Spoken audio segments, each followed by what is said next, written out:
Picture the winter of 1777 to 12,000 Continental soldiers had marched into Valley Forge, Pennsylvania just weeks earlier, and now they were starving and freezing, with hundreds dying every month from typhus, dysentery, and exposure. The men who could still stand had no idea how to march in formation or reload quickly, and they used their bayonets mainly for roasting meat over campfires. 18 miles away, the British Army, the most disciplined fighting force on the planet, slept in warm beds in occupied Philadelphia. Washington knew that without a change, the revolution would die in the snow before America ever became a country. What nobody realized was that the man who would rescue this army was already crossing the Atlantic, and almost everything about his resume was fabricated. Friedrich Wilhelm von Steuben was born in 1730 in Magdeburg, Prussia, the son of a military engineer, and grew up surrounded by soldiers and discipline rather than books or trade. At 14, he watched his father direct engineers during the Siege of Prague, and by 17, he had enlisted in the Prussian Army as a lance corporal. When the 7 Years' War broke out in 1756, he served as an infantry and staff officer, rising eventually to captain, and even earned a posting on the staff of Frederick the Great himself, attending the King's Elite Officers Academy and absorbing the finest military education Europe had to offer. Real training in how to organize, drill, and move a professional army. But when the war ended in 1763, the Prussian military shrank dramatically, and Steuben, now 33, was discharged with nowhere to go. More than a decade of frustration followed. He took a minor administrative post for a small German prince, picked up a baron's title along the way, and chased military work across Austria, Baden, and France, with no success. Armies everywhere were shrinking, not hiring, and nobody wanted a former Prussian captain in peacetime Europe. By 1777, at 47, broken out of options, Steuben traveled to Paris and reconnected with an old contact. Claude Louis de Saint-Germain, France's Minister of War, who knew the American colonies needed professional military help, and introduced him to American diplomats Benjamin Franklin and Silas Deane. The two men had grown weary of unemployed European officers parading through Paris, demanding high ranks and big salaries, and Steuben's first meeting with them went nowhere. Deane seemed mildly curious, but Franklin looked bored and cut the meeting short, telling Steuben they had no position for him. That should have ended the story, but French officials saw potential in a Prussian-trained officer and pushed Franklin and Deane to reconsider. What followed was a calculated deception. Franklin and Deane wrote Steuben a letter of introduction to Congress, describing him as a lieutenant general who had served closely under Frederick the Great. None of it was true. Steuben had left the Prussian army a mere captain, with no special closeness to the king. One historian later called the letter the most useful lie ever told for a good cause. Steuben didn't write it himself, but he embraced it fully, even adding his own touches once he reached America, including a claim that he'd turned down paid offers elsewhere to volunteer for the cause. The deception wasn't simple vanity, it was strategy. Franklin understood that Congress would dismiss a former captain outright, but a general who'd served under Europe's most feared king would command instant respect. To sweeten the deal further, Steuben offered to serve unpaid, asking only for compensation if America won.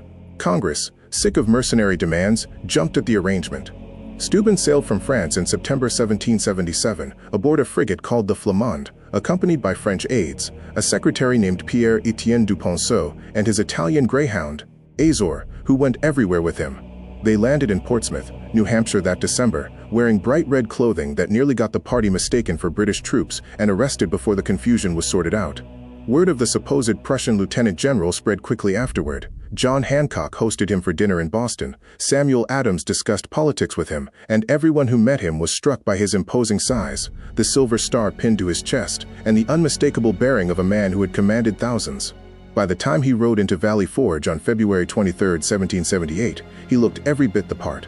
Washington rode out to meet him personally, watching this towering figure on an oversized horse move through rows of soldiers huddled in rags without shoes. One soldier reportedly called him a perfect personification of Mars, the Roman god of war.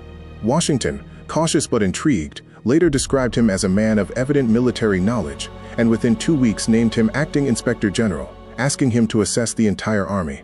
What Steuben found appalled him, though he was equally struck by something else: the men's patriotism.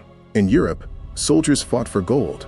Here, he discovered, they fought for an idea, and that contrast stayed with him. Camp sanitation, meanwhile, was chaotic, with latrines placed next to kitchens and dead horses left rotting in the open. There was no standardized drill. Each regiment marched and reloaded its own way, and many soldiers couldn't even form a proper line. The bayonet, he later wrote, was a weapon Americans had no faith in, and used for nothing but cooking beefsteak.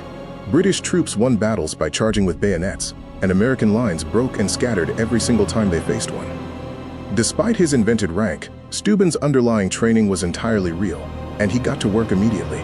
He formed a model company of 150 hand-picked men and, breaking every convention of how 18th century generals behaved, drilled them himself at dawn each day, standing in the mud in his dress uniform, physically adjusting muskets, posture, and marching pace. He taught them to form lines, wheel in formation, and execute bayonet charges, skills that were routine in Prussia but unheard of in the Continental ranks. Barely speaking English, he dictated drills in French each night for his secretary, and aides Hamilton and Lawrence to translate, and when soldiers fumbled on the field, he'd curse in German, then French, then call for his aide to swear for me in English. A routine the troops found hilarious, and that built genuine camaraderie. Crucially, Steuben trained his model company to become trainers themselves, and within 2 months, the system had cascaded through the entire army. Soldiers who'd barely known which end of a musket to point were now marching with precision and executing crisp bayonet drills. He also overhauled camp sanitation and built the foundation of the Army's non-commissioned officer corps from scratch. The results showed at the Battle of Monmouth that June, where for the first time the Continental Army held formation under fire and countercharged British bayonets instead of fleeing. The following year, troops trained in Steuben's methods stormed the British fort at Stony Point using only bayonets, without firing a shot. Over the winter of 1778 to 79, Steuben wrote the Blue Book, America's first standardized military manual, which remained the Army's official training guide until 1814. He went on to serve at the Siege of Yorktown in 1781, commanding one of Washington's divisions when Cornwallis finally surrendered. After the war, Steuben helped demobilize the Army, proposed the military academies that eventually became West Point, and presided over the founding of the Society of the Cincinnati, America's first veterans organization, in 1783.